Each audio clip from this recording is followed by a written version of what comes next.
السلام عليكم احلى ناس واحلى متابعين. النهارده هنعمل مع بعض 3 وصفات حلو بدون فرن لو انت فرنك بايظ، وكمان عشان نوفر الغاز. تابع الفيديو يا قمر للنهايه. ومبدئيا هنحضر السيرب او الشربات اللي هنسقي بيه الحلويات بتاعتنا. زي ما احنا شايفين ضفنا 3 اكواب من السكر، تمام كده. و3 اكواب من السكر هنضيف لهم 4 اكواب من الميه. ما شاء الله زي ما احنا شايفين هنضيف 4 اكواب لل3 اكواب من السكر. تمام، انت ممكن تضيفي سكر قد الميه عادي. تمام كده. بعد كده هناخد المكونات نرفعها على النار حتى الغليان. اول لما تغلي بالمنظر ده هنعصر عصرة ليمونة كبيرة بالمنظر اللي انتوا شايفينه ده، وهنسيبهم لمدة 10 دقايق بعد الغليان وبعد ما نعصر عليهم الليمونة. تمام، عدي كده بالموبايل 10 دقايق، وبعد 10 دقايق اما يغلوا بالطريقة دي كده خلاص بتطفي عليهم النار، وبيبقى جاهز معاكي احلى سيرب او احلى شربات. وبكده فات عليهم ال10 دقايق ما شاء الله. هنطفي عليهم النار وهنسيبهم بقى على جنب كده يبردوا. بس مبدئيا هنضيف كده نقطتين 3 من الفانيليا. تمام، وبكده حضرنا السيرب او الشربات بتاعنا. والنهارده هعلمك ازاي تعملي الجلاش الحلو بطريقه سهله وبسيطه. ودي كانت اول وصفه معانا وهي الجلاش.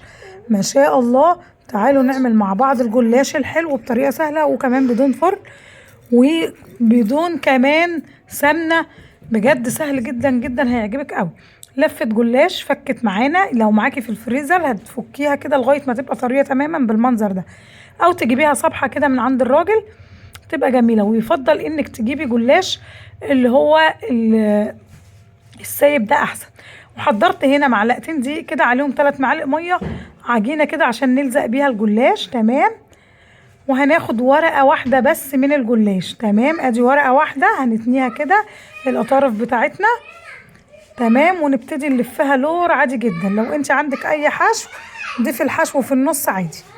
وفي الاخر خالص كده هنلزقها بالميه والدقيق اللي احنا حضرناها عشان تلزق معانا. وكده خلصنا اول لفه جلاش وهنركنها على جنب. تعالوا نشوف مع بعض واحده كمان كده سريعا. لفه جلاش وبنتنيها كده من الاطراف ونلفها لور لغايه ما تخلصيها للنهايه. وزي ما قلت لك لو عندك اي حشو براحتك، وهتقفليها بالميه والدقيق اللي احنا كنا محضرينهم. وهكذا لغايه ما خلصت لفه الجلاش كلها. ما شاء الله عامله معايا كميه كبيره جدا.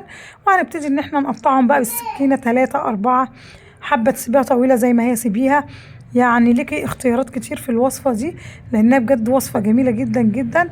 ما شاء الله قطعتهم كلهم وبقوا جاهزين معايا بالمنظر ده. هنروح بقى كده على النار.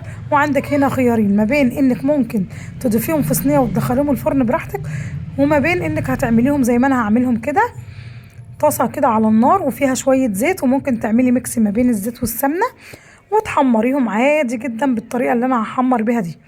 طيب لو احنا عايزين ندخلهم الفرن هتجيبي صينيه مدهونه بالزيت وعلى الوش، او مدهونه بالسمنه زي ما انت عايزه، وعلى الوش هتضيفي كده معلقتين 3 من السمنه على وش الجلاش عشان يحمر معاكي. والطريقه دي سهله جدا جدا. يعني عايزه اقول لكم حتى لو بنوته كده عندها 14 15 سنه هتعملها لوحدها، مش شرط مامتها. وسجليها بقى رمضان لان رمضان خلاص على الابواب، تقدري تعمليها بنفسك ما شاء الله، او اي حد يعملها. سهله جدا جدا. احفظي الفيديو عندك هينفعك جدا في حلويات رمضان.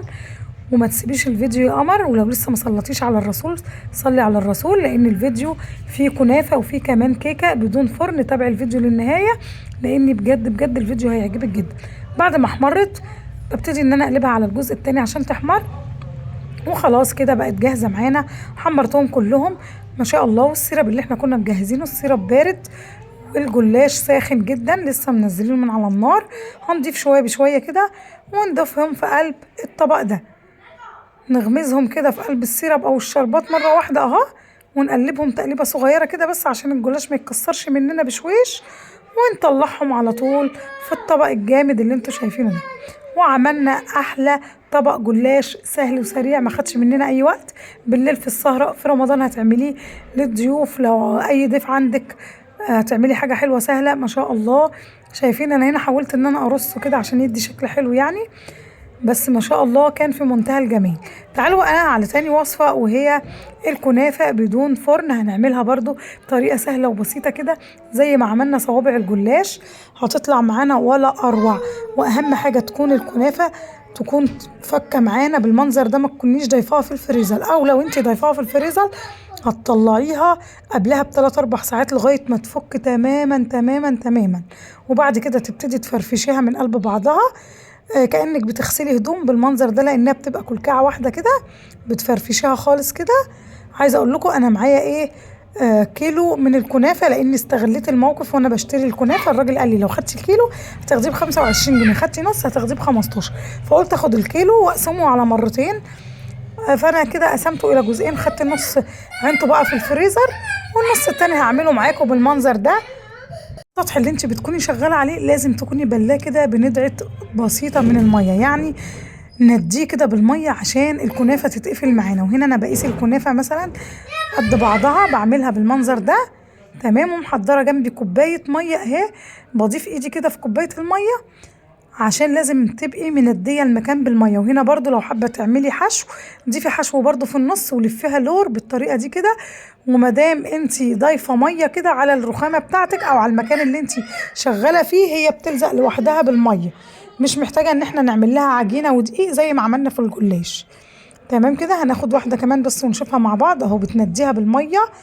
يا سلام بقى لو عندك بخاخه ميه هتبقى افضل بكتير من اللي انا بعمله ده. تمام. وتلفيها بقى لور او صوابع بالطريقه دي، بتطلع معاكي جميله جدا كانك بتعملي محشي، يعني اعتبر ان الكنافه بقت محشي. تمام كده. وعملنا احلى طبق كنافه محشي ما شاء الله. وهنروح برضو على النار زي ما عملنا في الجلاش بالظبط، اظن مفيش اسهل من كده طريقه ما شاء الله. هنضيف برضو شوية زيت على النار، وأول ما الزيت ما يسخن، وهنا برضو ممكن تعملي ميكس ما بين السمنة والزيت. ولو انت برضو حابة تسويها في الفرن زي ما قلتلك، هتجيبي برضو صينية مدهونة بالسمنة، وهتضيفي الجلاش ترصيه جنب بعضه، قصدي الكنافة هترصيها جنب بعضها برضو صوابع الكنافة. وعلى الوش هتضيفي كده نص كوباية من السمنة، وتدخليها الفرن وتسويها عادي جدا. فالطريقه اللي تريحك. هنا انا ابتديت ان انا احمرها، انا هنا بقول لك على طريقه يعني البنوته الصغيره تقدر تعملها، اللي هي عندها 14 15 سنه او 10 سنين حتى تقدر تعملها. انا هنا كنت بصور معاكم اساسا، وولادي هم اللي بقوا يكملوه، يعني بصور معاكم لقطتين كده وولادي اسيبهم يكملوه وانا اعمل حاجه تانية. وبرده في نفس السيرب اللي احنا كنا محضرينه اللي عملنا فيه الجلاش، هو اهو ضفنا صوابع الكنافه سخنه والسيرب كان معانا بارد، وهنبتدي ان احنا نغمسها كده في قلب السيرب او الشربات ونطلعها على طول. ما شاء الله، شايفين الجمال والحلاوه؟ حاجه كده في منتهى الجمال، يعني يا حلاوتك يا جمالك خليت لي الحلوين ايه. ما شاء الله، وصفه جميله جدا تقدري تعمليها باسهل الطرق. وكمان عملناها بزيت مش بسمنه، يعني صحيه جدا جدا عشان اخواتنا لما بيبقى عندهم صيام، فكده ما فيهاش سمنه خالص اهي. هتاكلي كنافه وهتاكلي جلاش.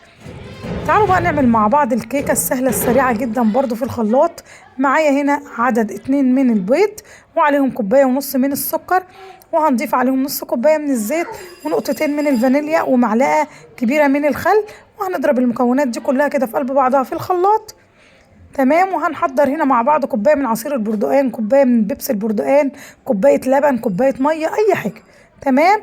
وهنضيفها برضو وهنضربهم ضربه كويسه كده في الخلاط برضو كده لغايه ما السكر يدوب تماما والمكونات تدوب معايا. هنفضي المكونات بتاعتنا في طبق او في بوله.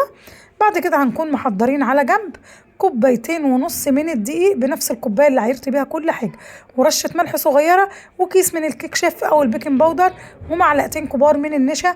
وهنقلب المكونات دي كلها كده تقليبه كويسه. ما شاء الله. هنا احتاجت كده معلقتين كمان من بيبسي البرتقال، ضفت لها لغايه ما شكلت معايا خط طويل رفيع مش بيتقطع. ومحضره صينيه مبدراها كده بالدقيق، مدهونه دهنه زيت خفيفه، ومبدراها بمعلقه دقيق.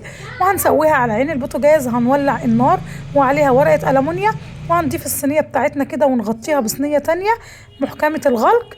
ولو فيها اي تنفيذة هواء لازم تغطيها بورقة الألمونيا كده عشان ما تطلعش اي بخار معانا. تمام كده. لازم الغطا يبقى محكم الغلق. وما شاء الله بعد ما فات عليها تلت ساعة فتحت عليها النار، لقيتها في منتهى الجمال كده، بس لقيتها لسه نية سنة، فهسيبها حوالي 10 دقايق كمان او 5 دقايق. هي اخدت معايا كله على بعضه نص ساعة، فما شاء الله كانت مستوية، وكانت احلى كيكة على عين البوتاجاز بدون فرن. شايفين الجمال والحلاوة؟ طالعة معايا كده حاجة ولا اروع، جميلة جدا. تعالوا بقى نخرطها ونشوفها مع بعض. ما شاء الله طالعه معايا جميله جدا في منتهى الجمال. عايزه اقول لكم ال3 وصفات عملتهم في نفس اليوم، كانوا جمال جدا. تقدري تحفظيهم في علبه من علب التلاجة كده، ولو عايزين اي حاجه حلوه تطلعيهم على طول من العلبه وياكلوا. الولاد وهم رايحين المدرسه هياخدوا بقى معاهم الكيكه في اللانش بوكس. فبجد ال3 وصفات كانوا اجمل من بعض واسهل من بعض. ممكن تعمليهم اول الاسبوع وتاكلي منهم طول الاسبوع، هتبقى معاكي برضو وصفه حلوه جدا. ويا رب بقى الفيديو بتاع النهارده يكون عجبكم، وما تنسوش اللايك والشير يا حلوين، وفضلا وليس امرا تشتركوا في القناه وتفعلوا الجرس عشان يوصل لكم كل جديد انا بقدمه. السلام عليكم.